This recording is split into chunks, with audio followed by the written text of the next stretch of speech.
Hey everybody, it's David again from Hard Reviews, and today I'm super excited. We're going to be doing a new build on this brand new case, which is the Cooler Master Masterbox 500, which is a mid-tier case, so it's not too big, not too small, and also putting these new components as well, which is the MWE Gold 850 watt power supply, which is fully modular, and not only that, we're going to put in the PL240 Flux AIO and also these two RGB fans with other components as well.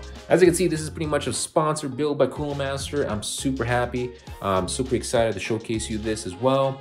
So let's get into it and let's go from there. Now let's look into this case overall. So it's fairly sleek. I really do like it. It has a mix of both old school and new school. And I'll tell you why. First, you get your awesome tempered glass in the front, which is amazing. Not only that, you also have magnetic dust fan filters on top, which is a plus. I love this when companies always do this. Makes it an easy snap to clean. But when I'm talking about the old school it's the front panel here. Now, usually nowadays, you see a lot of case companies now putting glass or anything in those lines on top of it. But this, it's pretty cool, meaning it's a mix of both. When I'm looking at it, there is a mesh in front of here, which you can see there's a fan, which is awesome. But overall on top of here, there isn't much airflow. So it kind of reminds me of the old days where you would have a CD drive or something in those lines.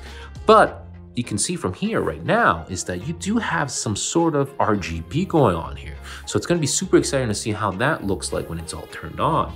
There's also a fan in here. Again, this is probably RGB, but if it isn't, you can put one in here. So it would have a old school look where it has the fans on the bottom and just the front, which is just completely covered. So this could ultimately hurt airflow, but at least you have some airflow on the bottom so you can get some cool air into the case. Now looking at the back, it's a fairly standard affair, nothing too special. Like as you can see, there's a 120mm fan here, and then doesn't look like it's actually RGB, which is fine. And also your graphics card slots on the bottom here with your power supply shroud back here. So let's look inside this case to showcase you what's available as well. Now, I realized something real quick when I was trying to take this out for the glass panel. So something you want to be paying attention to is that there is a thumb screw back here, which is fairly obvious to take off the actual side panel.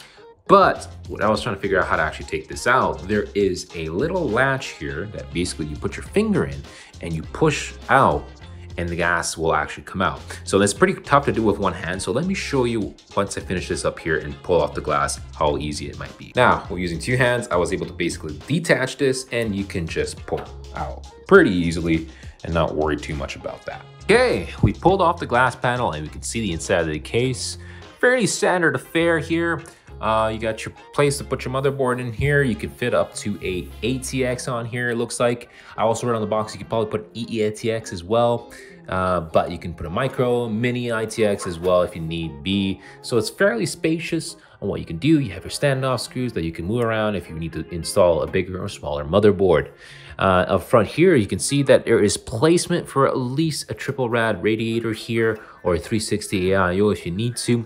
And there also is space on top where you can also install a triple. I think it's a triple. It might be able to do a triple. I'm not too sure, but I will look it up when I try to put this in here. But most likely for sure, a 240 is going to fit here perfectly fine and it's adequate. As you can see here, there is space for number 3 fans. The case does come included with 2 fans. One of them is RGB here at the front, one of them in the back, both 120mm. This is not RGB as I discussed earlier. I think it's not, but I might be wrong on that, so let's figure that out later. Not a big deal if it isn't. These RGB fans are fairly cheap nowadays. You can easily install more if you need be. Down here is where all your cables are and accessories for the actual case. So good to have back here. And here, as you can see, is the power supply shroud for it. I love it when companies include this little cutout so you can showcase your power supply. So you want to flex on somebody, having 1000 watt or so watt power supply, that'd be awesome. You can put it in here. Also, I noticed that there is little rubber mallets or rubber gaskets here that you can easily mount your power supply on so it doesn't just shake uncontrollably when your fans are on for the power supply, which is a great feature. Also, you have a vent on top here for your power supply so you get some cool air into it. So fairly standard affair. You got your mounting grommets here that you can put your cables through as well. And I'm going to take off the back case as well, or the back panel, and showcase you what's back there as well. Okay, so I took off the back panel. As you can see, there is a lot going on here. So we have an RGB controller on here, as well as your, looks like it's a reset switch back here. So it may be your Untitled front panel connector IO as well. So not only that, you have all your cable management back here, which is awesome. You have space to put enough ties on here. Wish they included some Velcro ties here more than anything else instead of these plastic ones. It would be a really nice touch for the case if they could do that, but it's totally understandable. But you do have enough space here to tie any of your cables, enough back space here as well to hide your cables so it's not hitting against the thing. You also see on the bottom here, you have your hard drive caddies, which can easily come out. They're pretty much a toolless design when it comes to installing these. So that's a neat feature. And plenty of space down here for any type of wire management for your power supply as well. But overall, back here looks pretty nifty. You got your grommets here as well, which is plastic or rubber. And yeah, overall, I do like the back here. You can have lots of wire management options. And we'll just see how it looks like when we build this thing. Now here's a little pet peeve of mine, and it's right here. As you can see, it's using standard screws, but I always love it when a case manufacturer puts in thumb screws to easier to install the actual GPU and so forth. But that's a pet peeve of mine, but it's not a big deal. It's still basically a Phillips, or you can use a little ratchet here to take this off if you need to, but not a big deal. It's still a nice little feature if they would include that thumbnail here or thumb screws here. Now looking at the top here, you can see the different IO ports and the power switch and the reset switch as well. You do get 2 USBs and basically a 3.5mm head jack as well, and your power switch and power button. Nothing too special up here. It would have been nice if they included a USB Type-C. That'll be a really nice feature to have nowadays. But you know, these front ports are more than enough for what you get for this case. As you can see here, this is most likely going to be RGB here when it turns on, which is awesome. So I'm going to pull this off right now, and let's just see how the front panel of this case looks like. So yeah, here we go. Pulled off the front. It was fairly straightforward on this thing here to pull it off. You just basically pull it from the bottom. It just slides right out. And then you can see how the front of the case looks like. Now, I really do like this because, quite frankly, if you look at this, you have a lot of space to play with. Easy to build in overall from the looks of it, and pretty easy to put the fans in here. You can put this up to 3 and then put your actual AIO as well. And for today's build, we're actually going to be installing the 240 on top and keeping the front here pretty easy accessible. And we're going to put 2 more fans here. This case supports up to 7 fans, so that's a pretty nifty feature. You can put as many fans as you need in here, but we'll see how that works out. How are we going to fill these fans? We have 2 extra fans. Most likely, I'm going to put those 2 fans right here. Maybe put the other fan down here, and maybe put one of the RGB fans back there. Actually, I'm going to probably put the RGB fan back here and replace this, and probably put it in the front because kind of want to see the RGB. And sadly, in this case, as you can see, there isn't much out front other than the RGB there. As you can see, there isn't much airflow to begin with. So if you're going to put those 2 fans here, you're not going to have much airflow coming through.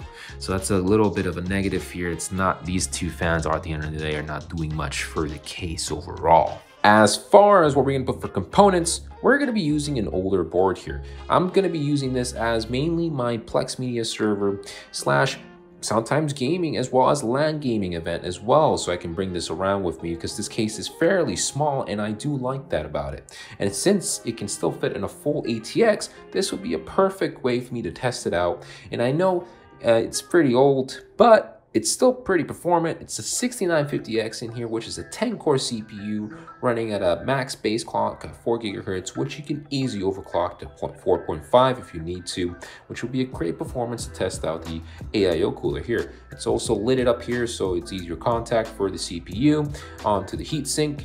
And we're also going to put about 64 gigs of memory in here, quad channel. Very performant board till this day, has all the features that you want to use, but it's great for everyday use as well. So this is what's going to go inside the case, and we're going to be testing it out for today.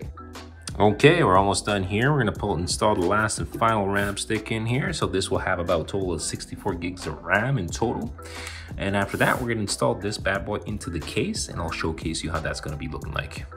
And here's the case overall. So we're gonna put the motherboard right here. We're gonna install it.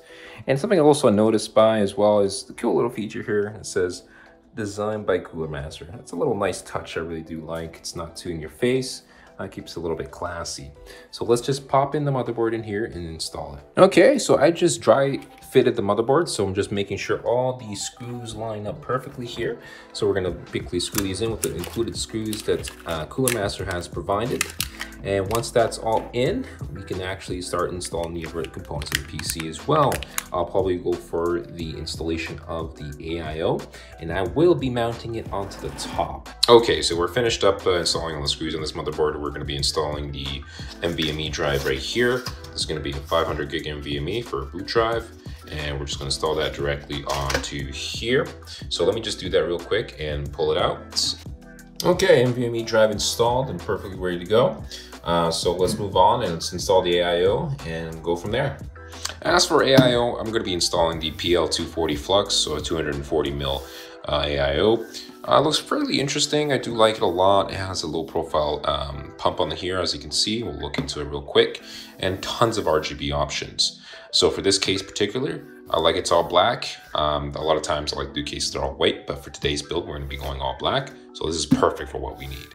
Opening up, as you can see, fairly standard fare. You got your actual pump here, or the actual block here for your CPU, and it's fairly low profile. So that's one of their marketing hypes for this, that you can easily install this in any case without any issues. And as far as accessories goes, the typical fare of cables and mounts here. And they also include a controller here as well for your RGB or fans. So we're going to look into installing this as well with it. And then you also get two 240 fans that are RGB. So that's a nice little thing for that. And inside of here are all your accessories to install it on your various systems, depending, and plus also the instruction manual as well. So I'm gonna pull this out and then try to mount it into the case, and we'll go from there. We're gonna go ahead and install the fans onto the actual AIO. For this particular build, it's actually interesting because the fans here, you mount them with these screws, which are basically thumb screws, as you can see, and then you tighten them up at the last minute. A lot of times with these AIOs, when you try to mount them, you are supposed to mount them with the fans not installed, and the screw would actually go to the back, through the case, through the AIO, through the fan to properly mount it. So it's nice that you can just mount this ahead of time and then actually mount this inside the case with the fans pre-installed. So I'm going to go ahead and install these fans. Should be relatively straightforward. It's just 4 screws basically on each corner of the fan. So a total of 8 screws. As you can see, I installed all 4 or 8 screws directly to the radiator. So it's ready to go. So I'm going to pull up the case right here, and I'm going to install this directly onto the top of the case and with the included screws. So yeah, here we go. We just did a quick dry fitting of how this is going to look like. So we're basically going to be mounting it directly on top of here. And then we're going to be installing the CPU block directly onto the CPU while installing the thermal paste as well. So I'm going to mount this real quick and get all the brackets ready for this to go, and then mount the CPU block as well. Now, to install the actual radiator directly to the case, it's fairly straightforward. All you need to do is use basically one of these screws that's included with the AIO and install it right here where these railings are for the AIO as well, for the radiator specifically. So all you need to do is just lift up the radiator, line up these holes right there to the corresponding location, and you're pretty much good to go. Okay, we installed all 6 screws actually into the radiator, so now it's actually holding up pretty nicely. And now we're going to install the CPU bracket onto this so we can install it directly onto that. So let me do that real quick and showcase you how easy it is to install the bracket on here, and then put the actual CPU paste and install it directly onto this CPU as well. Now, to install the bracket for this specific Intel board, all you need to do basically is slide in the bracket inside directly on top of here. and this will slide right here, and then you just have to put the 4 screws and the bracket will be fully installed and ready to go. Now, if you're using an AMD system, the AMD system already has the brackets installed onto the motherboard, and it'll make it pretty easy to install. And you also get a AMD plate for this as well. Okay, the bracket's fully installed. We're ready to go and install the actual CPU block on here, directly onto the CPU here. The only thing left for me to do is basically take these screws off here and install the standoffs that are included with the Cooler Master AIO and have that ready to go. Okay, so we installed the actual 4 standoffs required for the AIO cooler. So we're gonna go ahead and apply some thermal paste on top. I already have cleaned it up a little bit. In fact, there's still a little bit of alcohol on top, so let me clean that off real quick and we should be good to go here. Always remember to basically peel off the plastic that comes behind the actual AIO. It says here, warning, remove before installation. So this is very important. It's just a piece of plastic that you can just peel off and take off, and that way you can install it. If you have this still on here, you're gonna have a bad time and poor thermals on your CPU. So make sure to always remove this. So Cooler Master includes a thermal paste applicator on here with the actual AIO, which is a nice touch. A lot of the AIO companies nowadays do include it. So you can use this, or you can use any thermal compound you want to use to get better performance.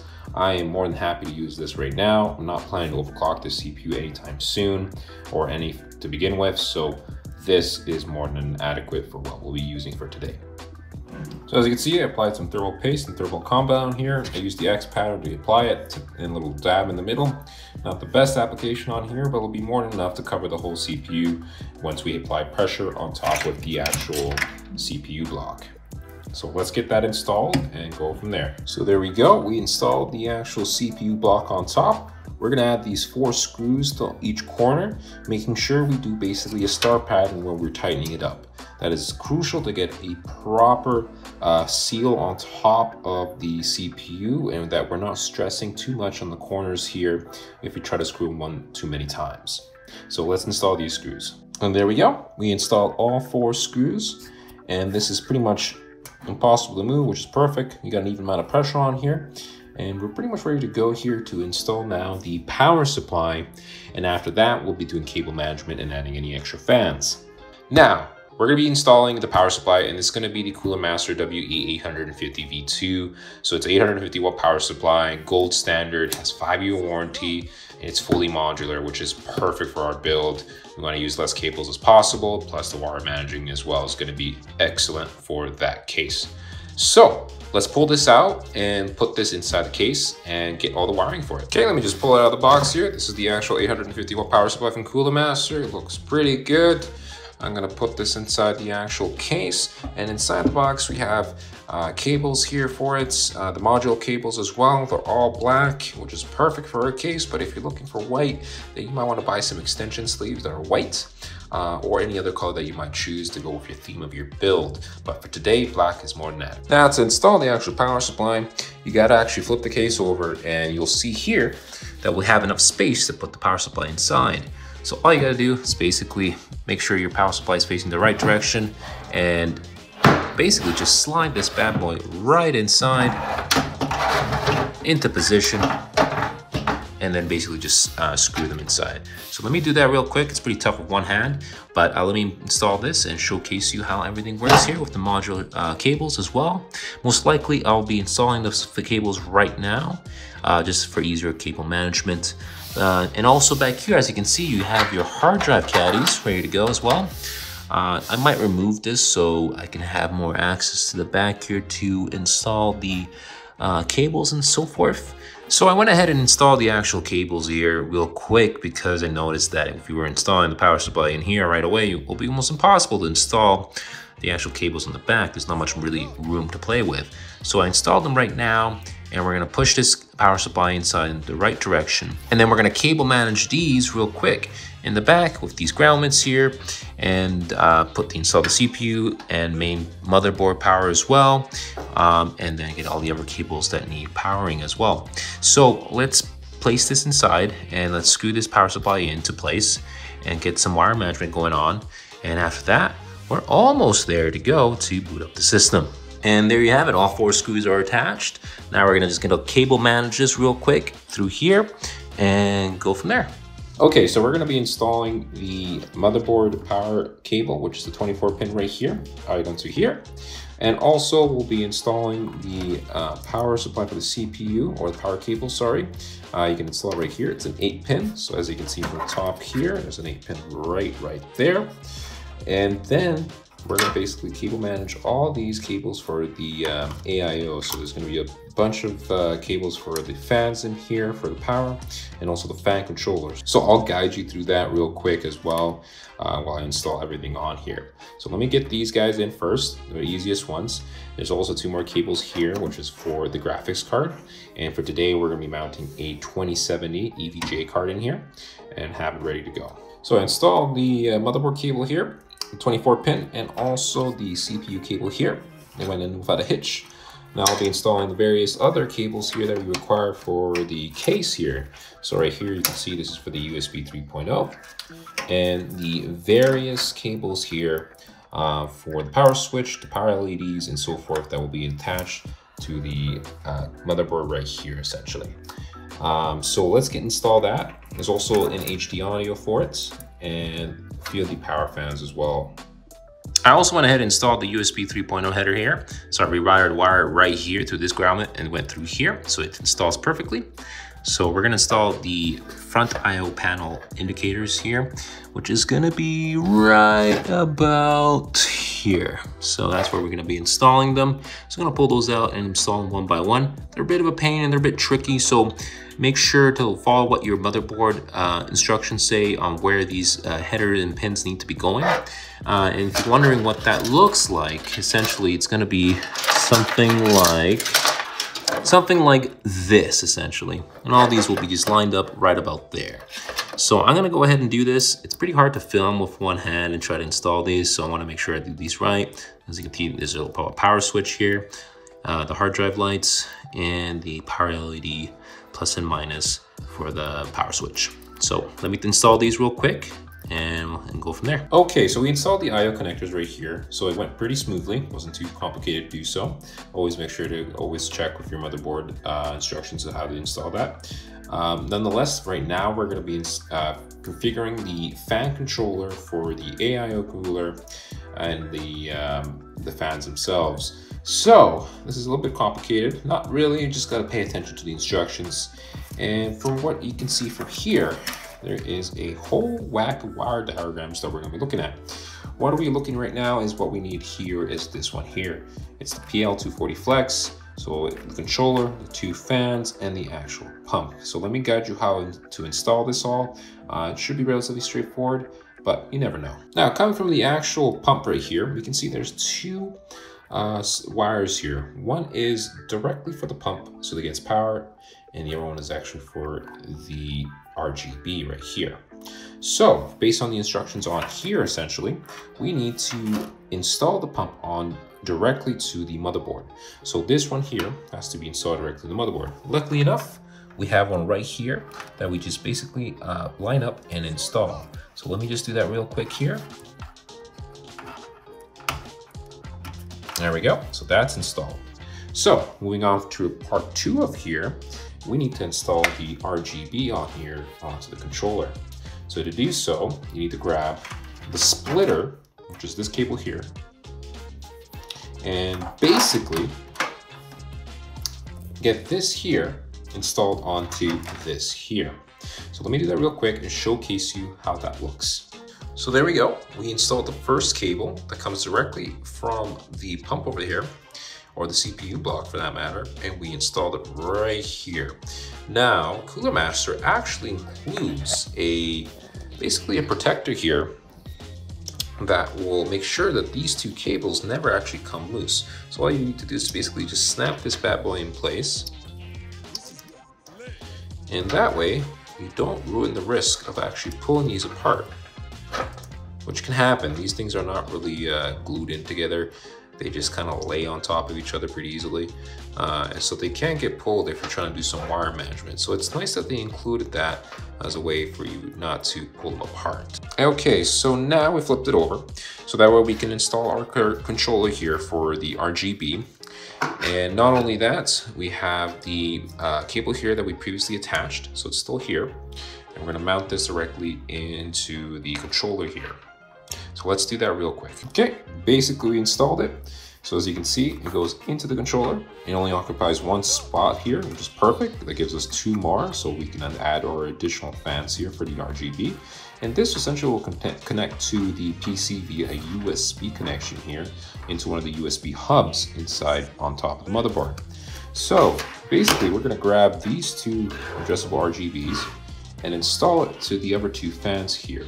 So I'm gonna plug these in real quick and showcase you how that looks. Okay, so now we actually installed all the RGB here. So you can see there's 2 of them coming directly from the fans on top for the RGB and 1 from the pump. This all goes directly into this, which is a splitter that goes into the controller here. So looking at the diagram right here, we basically completed this step right here. We attached the AIO, RGB, same with the 2 fans here for the RGB, directly into the splitter, into the controller. Now we're gonna plug in the power for the controller, and as well as plugging in the fans directly into the motherboard. Okay, so now I install the actual power, which is for the USB on this side right here. And as you can see, from the end of this cable we have is the actual connector here to go to the motherboard, which is the USB. So we're gonna install that directly to the front panel. After that, I'm gonna wire manage this because it looks pretty bad, not gonna lie. And also install the 2 fan headers for the actual AIO top here. As you can see, they also provide a splitter here for that. So you basically install this together and it leads to 1 cable right here, which you install directly to the motherboard, following basically the instructions right here. Okay, so I installed the 2 headers for the fan. We're gonna drag this cable to the front and install it to the CPU fan for this one, and go from there. Okay, so here is basically the cable to attach the 2 fans up here for the AIO. So we're gonna install this directly onto the CPU fan header, which is directly above about here. It's usually in this area or just on the side here, but make sure to install this onto the CPU fan. So that way it can regulate it based off the temperature of the CPU instead of the chassis here. So we're gonna install this real quick. And there you go, we just installed the fan header right here. So it's all ready to go. Now to power this on, we need to actually attach it to a SATA power cable, which looks like this. So this basically attaches to the SATA power cable, which comes from here directly, and you plug it in and you plug this receiving end here directly into the controller, which is right about there. And once you have done that, then you're pretty much good to go. So the power goes directly and to the controller. The controller then will be plugged in into the front USB panel, and that's where you're gonna be able to control the RGB via the OS. And after that, you're good to go with the AIO. Now, it looks complicated, but it's not. But at the same time, it adds a ton of wire management. Just look at this. So you'll have to sneak around about that and make sure your cable's all tidied up, which I'll do in a later video or just do it right now. And finally, here's the last part of the piece for the AIO installation. So we're just basically going to install the USB to the front of the motherboard here on the USB hub here. So we're going to install that directly onto here and we should be good to go. Cooler Master has provided me with their Masterfan MF120 Halos. They look pretty sick, not gonna lie. They got the ring around them and they also have RGB all around for them. So I'm gonna install these fans as previously mentioned right about here and possibly maybe remount and replace this fan here with one of these. Now, the Masterbox 500 also includes a fan header in the back. Let me show you real quick. As you can see, here is the fan header here. And it also includes a RGB controller as well in here as well. So this will be all for the chassis for the fans. So I installed almost everything onto here. The only one that doesn't have RGB is the back panel fan that was installed at the back, but it's right here.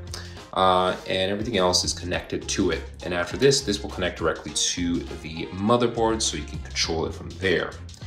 It's pretty straightforward. It's nice that Cooler Master included this fan header here / RGB controller as well. So it's a good thing to have. Now, wire management, this is the best I can do for now. I might tidy up just a tiny bit more. There are tons and tons of places where you can actually wire manage this. It's really nice to do so. Not the best wire management per se, but it'll do for now. And we're gonna connect the final pieces here. And after that, we're gonna install the GPU as well and turn this bad boy on and see how it looks.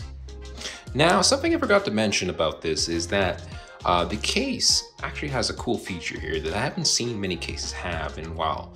And that is removable top lid on top of here. There are 2 screws that you basically take off, and you can take it off from here and here. And this whole top piece can actually just pop right off. And that will save you time and hassle installing the actual AIO cooler on top if you need be. I actually went through the opposite way of doing things and installed it without removing this, which was totally fine. But if you need that extra space, this whole thing just essentially just comes right off, and you can just take it off and install the AIO and not worry about it too much at all. So really cool feature, this case, something I forgot to mention, but nonetheless, you should look into when you're building this with the AIO on top. And there she is. I installed the 2070 Super. It's ready to go. We're gonna do a quick look around to see if we're missing anything. After that, we're gonna plug it in, test it out without putting in the side panels or anything like that. It's always bad luck to put your panels on before testing it out because there's always something missing. But let's test it, see if it turns on, and hopefully everything works. And here it is. So it's fully installed and ready to go. And I already did power it on, and I did find an issue with this, and it's not for the case itself, it's actually for the AIO. Now, as you can see, the actual power supply is off. And here's the issue I found out. The moment I turn this power supply on, everything turns on. And here is the issue. It's because it's the actual controller for this, which is connected to the USB down here, that is actually keeping it online and keeping the fans and the RGB on. So what I gotta do essentially is go into the BIOS and turn off the USB power when it's asleep. So that's the main reason I'm thinking right now that these are turning on. If not, I have no idea what's really happening, but I'll figure it out nonetheless. So I'm gonna boot it up now and see on the screen if we can change those BIOS settings as well and get this rolling. And there we go. So I was able to fix that issue we had originally where all the fans were basically on, the LEDs were on, everything else. It was a motherboard issue where the USB would always get powered on, and that would cause the controller in the back to turn all these lights on and keep the fans on as well. So once we disable that, this thing just works automatically, which is great. So far, I'm loving the case, and I'm gonna put the front panel on front, and I'm gonna tell you my 2 thoughts about it. So there is a small issue with this case that I found while working on it. So the moment I slap this together, the fan stops. This is Future David, and actually I wanted to figure out one thing about the fan here situation. So I did look over real quick on the instruction set on this case, and it was very obvious on what was the fan's situation here, where if you put the front panel in front of here, the fans won't spin, specifically for this fan here. So my previous conclusion, where it's basically you need a thinner 120mm fan, can be actually changed up here. You can actually mount the fans on the inside here, mentioned previously in the Cooler Master's instruction set. So you could put a 140 or 120 in here, and that would avoid having you basically not worry about this rubbing up against the actual fans. Now, it's a very strange issue, specifically only for this fan here, which was the case fan specifically. So this fan, for whatever reason, actually just rubs up against the front panel. But the fan on top, for example, the Halo fans, have no issue at all, and you can actually mount it to the front. Now, there isn't much airflow to begin with when it's on the front, so it would be obvious to just install it to the back here. It would be a much better solution. But nonetheless, though, this fan here that came with the case doesn't really have an option to really install it that well with the air basically pushing it out. Not much I can really say with this fan here. If I were you, I would probably keep this at the back here for the exhaust and put one of those halo fans in the front. But it would be such a waste since these are RGB and you would want to see that in the back compared to this fan here. So if I were you, I would probably replace this fan with an RGB fan completely to avoid these issues with this case. And here it is in all its glory. So it's all booted up and it works perfectly fine. And something I want to point out here is the front panel here. It is really sleek. It almost looks like it has eyes. It looks like a robot with these LED on the front, which is super cool. Also, something to note as well is when you press the reset button here, you get to change the colors of your case. So any type of color you like, you can honestly just change to your heart's desire. So something you also notice is that this is glass, so tempered glass, which is great to have, especially for a mid-tier case like this. And also tons of space to put a bigger graphics card, but be mindful that you'll have to contend with the AIO if you do install it in the front. But nonetheless, it's pretty good if you want to put a bigger graphics card in there. The 2070 Super from EVGA is pretty small in comparison to the bigger graphics cards out there from Asus and other manufacturers. And overall, the case is very tidy. I do like it. The aesthetics in front is probably what really sells it to me right now. I just love this front panel, and also having the RGB in front here is amazing for that. Do know there are a few issues with this case that I've pointed out. Airflow and the lack of it here. So putting these two fans up front here is almost useless. It does throw in air in there, obviously, but not as much as you would want to have better performance overall. Now let's do some B-roll of the case and showcase you everything this thing has to offer.